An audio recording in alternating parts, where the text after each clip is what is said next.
Hi, everyone, and welcome to the She Is More Than Existing podcast. Today's podcast is going to be about directions, and and I don't mean like, the map of when, you're driving with your partner and you get into those arguments over direction. He tells you to go east or west, and you're like, is that left or right? Those things. Not that kind of direction. I mean the directions that our emotions can take us into. So we can often find ourselves being like sideswiped by life, like really being swayed in different directions based on our emotional connection that we have, based on the fact of how we behave. So this is a podcast that is truly about being real, keeping it real. This is Corey. This is the essence of, some of my work bleeds into this, but it's about the woman. It's about the woman who is now on that stage of turning to the other side of the pendulum of 50 and hitting that stage in life of knowing that there's a lot of wisdom and knowledge that comes with this age, but also a lot of unknown, stepping into that time in life. And if you're 20 listening to this, and I'm sure there's something in here for you as well, but it might also save you from some of this moments. Nah, never mind. It will never save you from it. These are things in life that we have to kind of experience in our own way, in our own journey, but learning to be able um, to laugh at ourselves, but not to make a joke out of these experiences, because these experiences have taken people into some dark places, including myself. And I want to share this podcast, and I want to be able to keep it real and be honest and authentic where I personally have been, where this journey has taken me. And first, before I start, I want to give myself a little a little applaud, a little celebration to just say I started my first radio show today on newsforthesoul.com. You can go there. You can follow my new radio station. It is every third Friday of the month. The recordings are in the archives. They're up. You can listen to the conversations. I will be doing one each and every every third Friday of the month for at least a year. I'm contracted for a year. I'll see how it goes after that. I don't like to be too committed. But today I want to talk about that whole sense of, when you're in the flow, life is just starting to feel like it's doing good, you're getting somewhere. There's a sense of like accomplishment, like, oh God, I overcame that hurdle. I overcame this experience. I made it to this point. And I just remember, that turning 50. And of course, all of this is happening during the pandemic time. There's a lot of great things that had that I didn't get to celebrate during this time of this pandemic. We have definitely been robbed, just saying. Um, but I remember turning 50, and that sense of, everyone, not everyone, the people in my life, I try to, bring it back in here. People in my life really wanted to celebrate my birthday, and I wasn't feeling it. And then I also felt something was coming down. And of course we end up in lockdown. But I thought 50 was going to be this big celebrational moment of my life. I thought it was going to just like be this whole, and my palm said, things are going to turn around. But I know, because of what I do, that time, in human time, in the way that we calculate time and what time really means, is totally different. And so I just thought life was going to be going well, and things were. We were preparing to move. We moved to a new location. It's in a resort town, for God's sake. I live overlooking a lake, and I just thought everything was going to be good. And and I don't know where or how this unfolded for me or where it started. I just knew that I had to take a break from the other work, and I had to stop teaching for a while and just rest and really look at where I had been and, absorb the past few years that had been very busy. I do stay in faith and hope. And so creating More Than Existing during the pandemic was truly about staying in that place of hope and faith. But I just knew it was a rest time. And then I start to slowly put myself back in and get back into the game and start preparing again. But what I didn't realize, or what I didn't even know was happening, because it was so good. I was exercising, I was walking every day, I was still recording some walk with you videos on my other YouTube channel. And then all of a sudden, it was like the weather changed. And when the weather changed, it got colder. And then it was like I realized there was hardly any more company coming to visit. And I was now looking at a frozen lake and snow that really wasn't as pretty. And I could feel my heart hardening. And my partner works away a lot. And I just felt this, like the world started to close in around me. And it was like one thing after the other that just started to come in financially, was doing well. And then all of a sudden, empty, nothing. Everything slowed down. Everything just felt like it became an obstacle. And then some losses of some dear people in my life. And then the hurt that gets reflected on. It was just a combination of a lot of things. And it's like this slow motion of losing self. And you just start to lose you again. And before you know it, it's like your life is going in the wrong direction. It's like everything feels like it's going backwards or just like stumbling over. And I could see myself sitting more and more days, longer and longer, sitting in the corner of a couch. And then we bought a new couch, and it's not my red couch that I used to have. That's in the basement. This time's a blue couch. And I started to notice that I think I'm making a dent in the new couch sitting in the corner for longer and longer each day, taking longer and longer to get up, not recording, not feeling inspired, writing a lot, but not feeling inspired to create podcasts, not feeling inspired to do a lot of things, finding a lot of internal conversations, that chatter that would start to come back up that I hadn't spoken to myself in a long time. And they were guilt and shame and feeling like I didn't want to be here.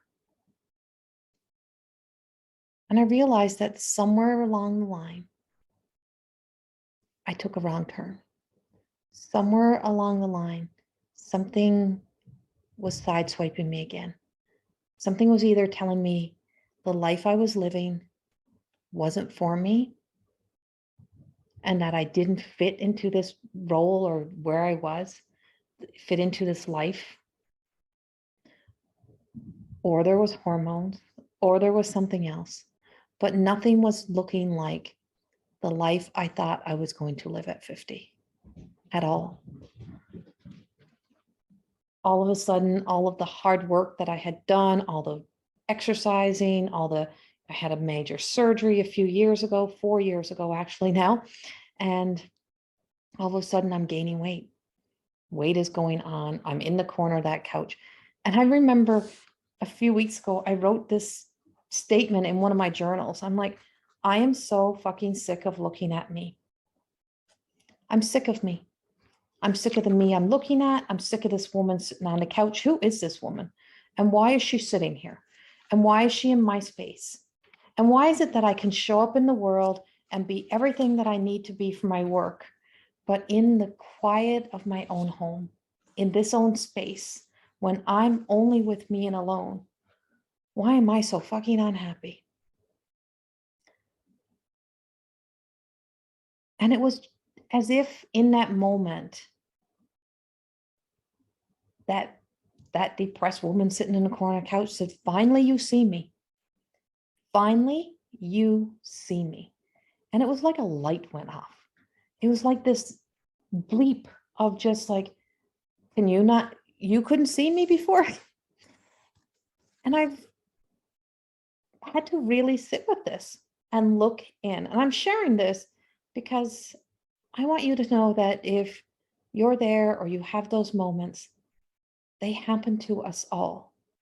But everything that we're allowing the world to project onto us, or that we're taking personally in the world, or that other people try to even lay on us, as something that is your doing, but it's not, that you just find yourself backing up. You back up, you back out of the way, you get out, you get off the path, the journey of goodness that you're doing, and you start to step back into the self-sabotage. You step back into the place that's comfortable. You step back into the one that keeps accepting what other people say that you are, or you start accepting again the things that are, were the hurts of the past and you don't even realize. And that sense of going backwards is that every time that we start to go back into that past, into, referencing to the back past and letting ourselves go there, is that we're recognizing this is all of the, they say depression is you're connecting to the past. Now, I'm not a doctor. I'm not a psychologist. I'm not those things. I'm a life coach and a mentor. I'm a spiritual and emotional consultant. But what I recognize is that, that is for me personally, it is. It's like I get thrown back into old stories.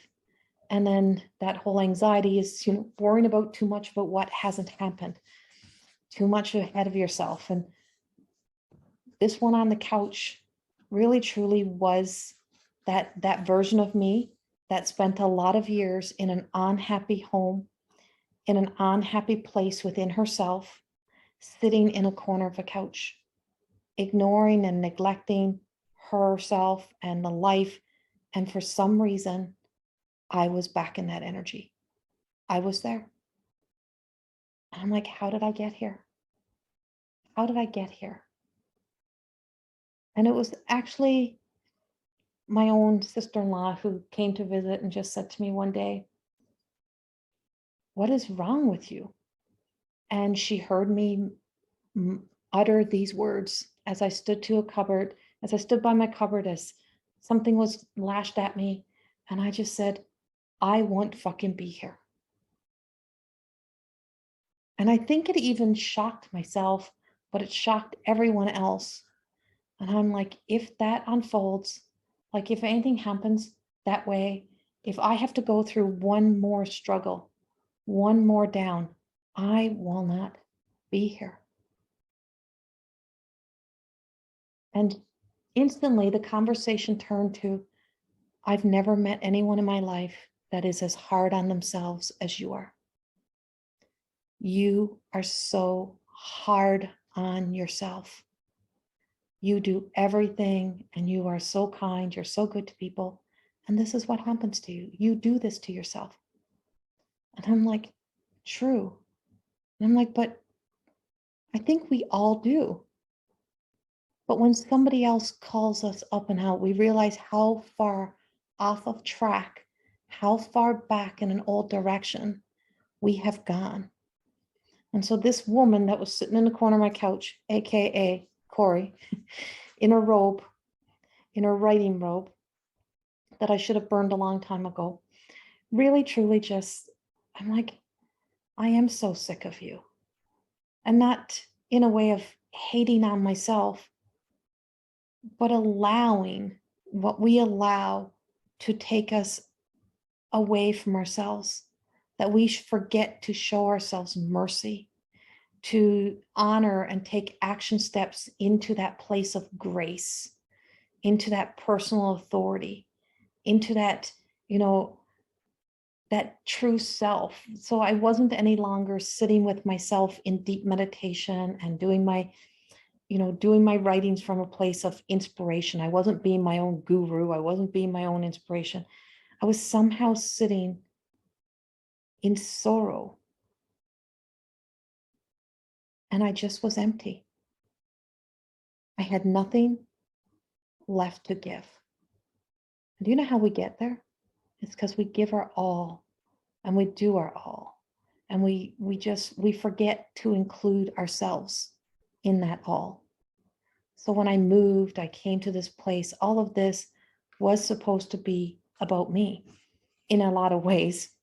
And spending time with my beautiful granddaughter, of course, but there was something else about that self-care. And it's about being able to recoup and recover, but also to know that we can't take the whole world outside of us personally, and that we're not the only people, we're not the only person going through these experiences. And I'm great at showing up. I can show up and do what needs to be done and put a smile on my face. I did it for a lot of years.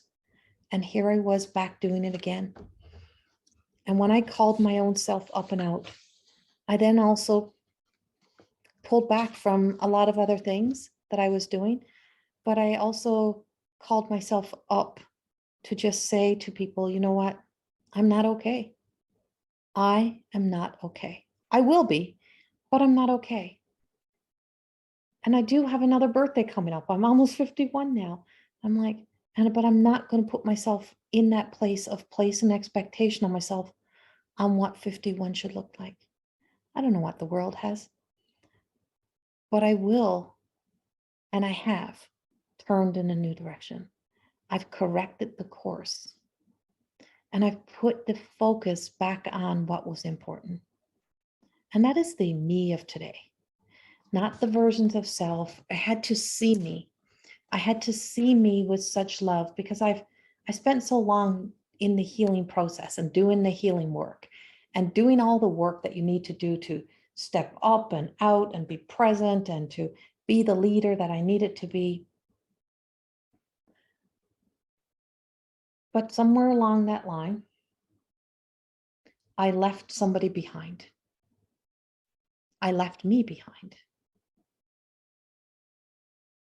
And not anyone's fault, but it's just that you just start to back away, especially when you have a heart that cares as much as someone like I have, and I'm sure each and every one of you women have one as well.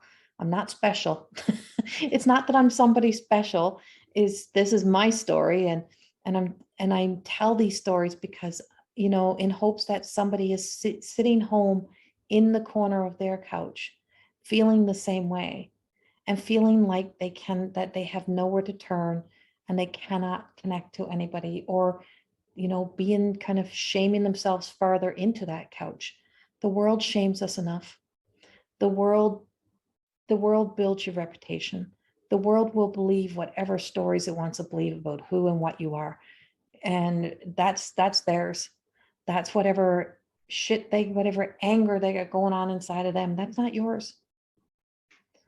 But to be so hard on ourselves that we're able to cripple ourselves at the knees, to stop doing and living and existing in our happiness, or in even knowing what happiness is a sad state of affairs for a woman to be existing within.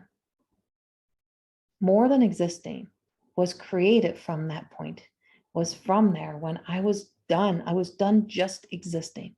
I was done putting a fake smile on. I was done pretending I was happy. I didn't even know what freaking happiness was back then. But on the upside, turning this around and turning into the 50, into the 51, after my conversation, after everything else, what I started to do was to see myself as that little child, as that little girl, as everything that I needed to see of her. She, to get intimate with her. I had to get intimate with myself. And I started this new level of intimate personal relationship with me. And I thought, just imagine when you have children, when you have kids, for the most part, most of us dream of, we envision them already there, already living their best lives, seeing them fully, like when they grow up, they'll just be these beautiful, aspiring, shining little stars. And we start to raise them from that sense of believing in them, having a vision of what their future will look like as an adult, seeing them in that life. And then we deal with whatever comes as it comes. But why do we not hold ourselves to those same versions, those same visions?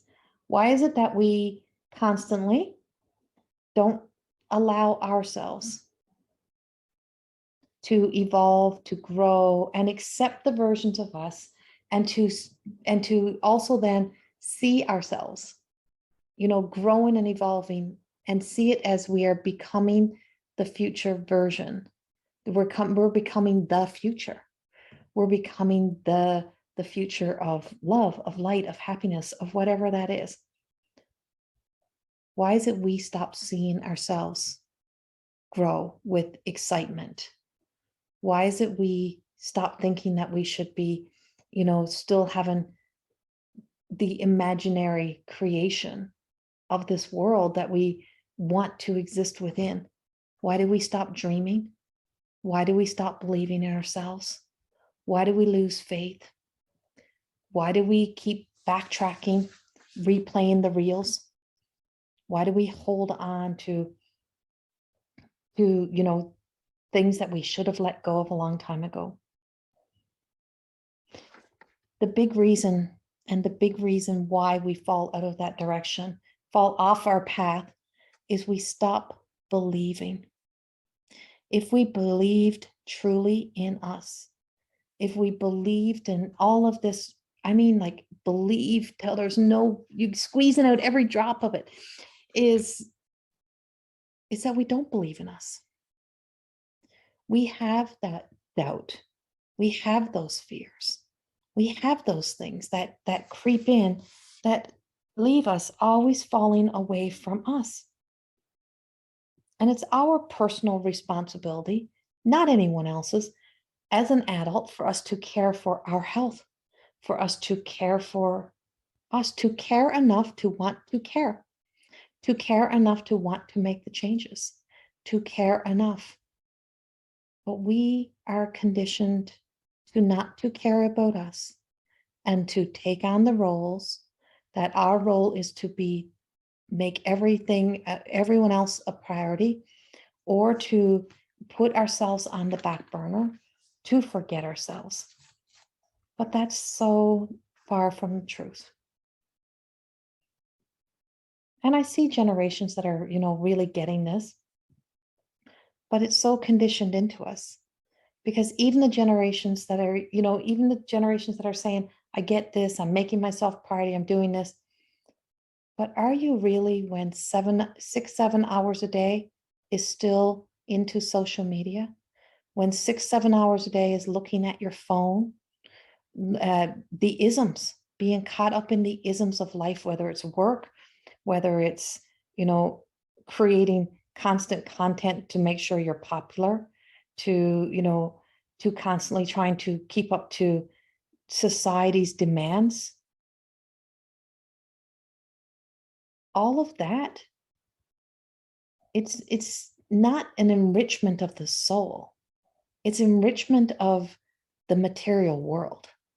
It's the enrichment of creating a world where you are actually farther away from self than ever before.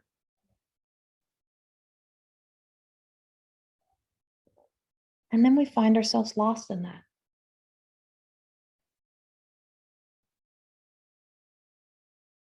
And I'm not of probably the younger generations. I'm definitely one of the older generations. And I too found myself in one of those isms of social media, because my business is there, my work is there. What will they do if I don't answer that email right now? What will they do? Oh my God, there's a message coming. I have to answer right now. I have to be available right now. I have to do. It is exhausting. And it always has you being held responsible for responding to the world before you respond to yourself. And so your personal relationship, that inner authority, that tapping that's calling us back, is to say, can you see me? All I ever wanted was attention. That's what that little shadow in the corner was telling me. I just want your attention. I want you to pay attention to me. I'm acting up, I'm acting out because you're not paying attention to me.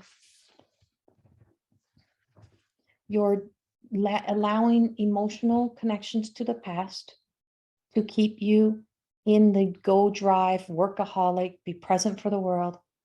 And you're neglecting to stay present with us, to be with me, to be right here. That's the shadow talking. That's, I'm quite creative in my mind. And so when we allow ourselves to come back in, what I found on the upside of all of this was that I started to appreciate myself, making sure I said the thank yous, making sure that I literally would take the time to not just go hide away in the bathtub and take the phone, but I took frankincense into the bathtub and I start thinking, well, Cleopatra bathed in oils. And I started to bathe my body in frankincense, not drop them in the water, but just taking them in my hands. And yes, they're an expensive oil, but I would just see it like golden elixir. And I would tell myself, I'm worthy of the golden elixir. I'm worthy of this frankincense.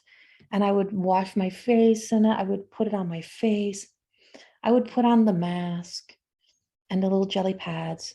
And slowly but surely, step by step, process by process, really truly making sure that my personal journal was my personal journal, that I found myself being swayed back into another new direction, back into the direction where I could start to see me. And I can honestly tell you today is probably day 2 of thinking that I feel, sense a little bit, not even like the old version of me, but where I can look back into the mirror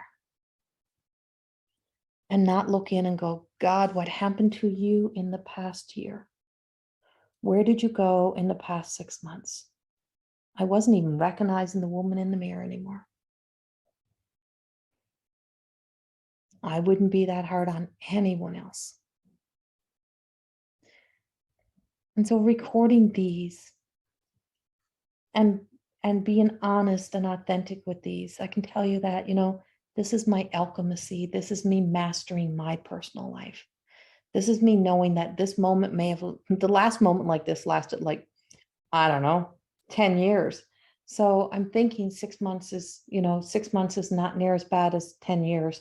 So I've come a long way, been through a lot, but I could hear the echo of just saying, I know I won't be here. And my heart felt it. My heart felt it. I have so many friends that are not here, and family. No, not family, friends. So many friends that are not here because life exhausted them. Life exhausted them.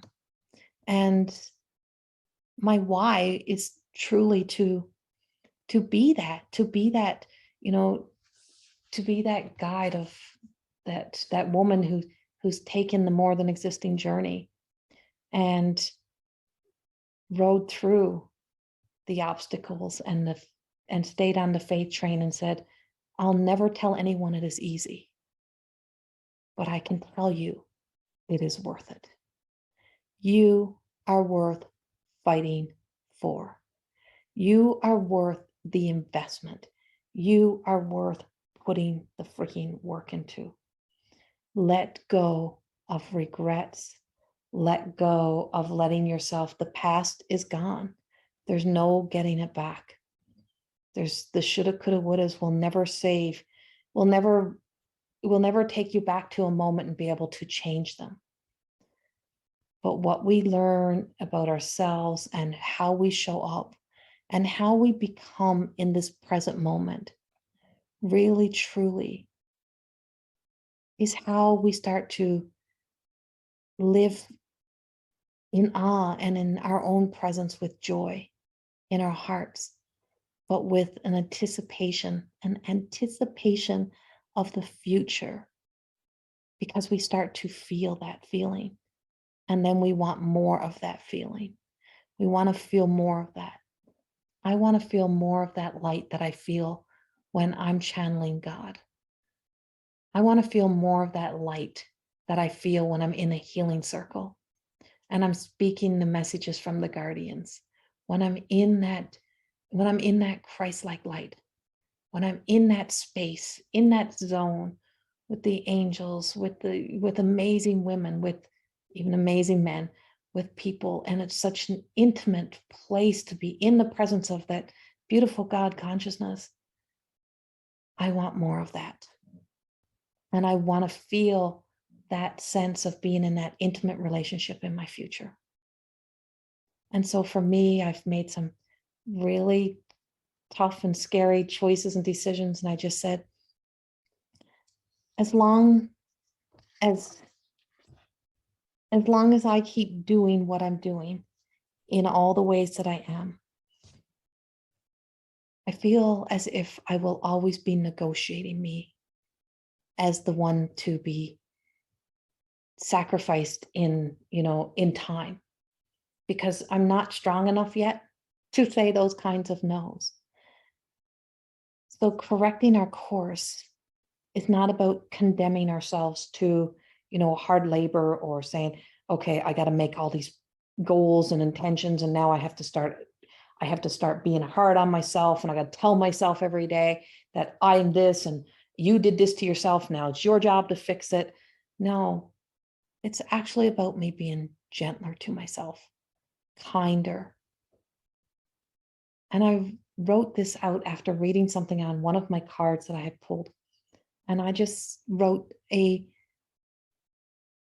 message to myself that was a dream. I never ever wrote out my dreams. I never placed myself in my dreams. And I wrote, and I want you to really remember this one. I want to create a life that feels like I am living every day on holidays. That's the best way that I can describe joy. To live each and every day of the next stage of my life as if I am on holidays. And I know the woman who enters into that state of holiday after about 3 days. I remember her. I want more of that feeling, not so much that person. So correcting the course, changing direction, walking a new path is truly about finding the ways, setting intentions, creating the journey, and no going back, just going forward to what can I do, knowing full well that, not saying I will not be back here again, but I'm not going to be so hard on myself. I'm making that a mission for 2022, to be gentler, to be kinder, to be more loving, and to honor that woman who just spent so much time in the corner of the couch and not afraid to tell anybody. But she hates to be a bother. And she's not ashamed of, her fall from grace's moment, fall on her ass.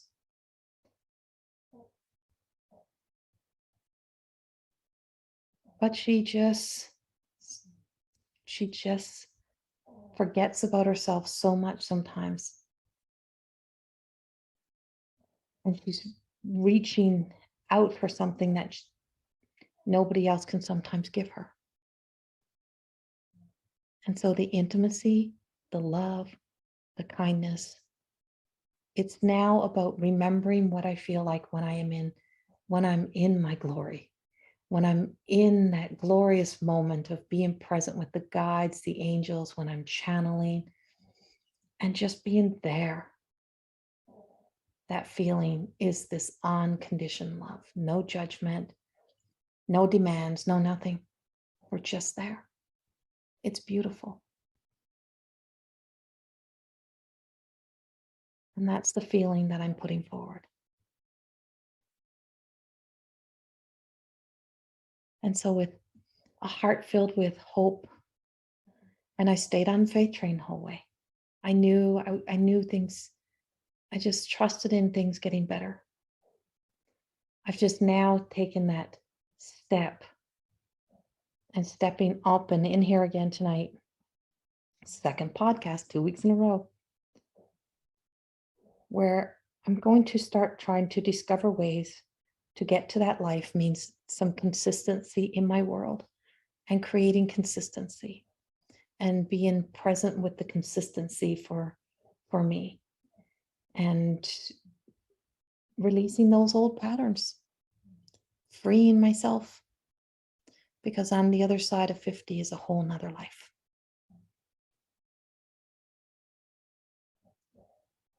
And I want to truly be able to feel alive and to live. And so I hope somehow this message, it helps you in some way, or you may have somebody else that this message may help. And that it's not about pity, it's not about sadness, it's about the journey through being a real woman or man, anybody. This world has not been a kind, soft, gentle world the past few years. This world has taken people back to places they never thought they'd be.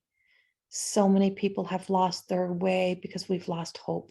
So many people have lost themselves in trying to help others, constantly being there for everyone else. And they have lost themselves in that journey, lost their fight because they were fighting for everyone else, but lost the fight for them.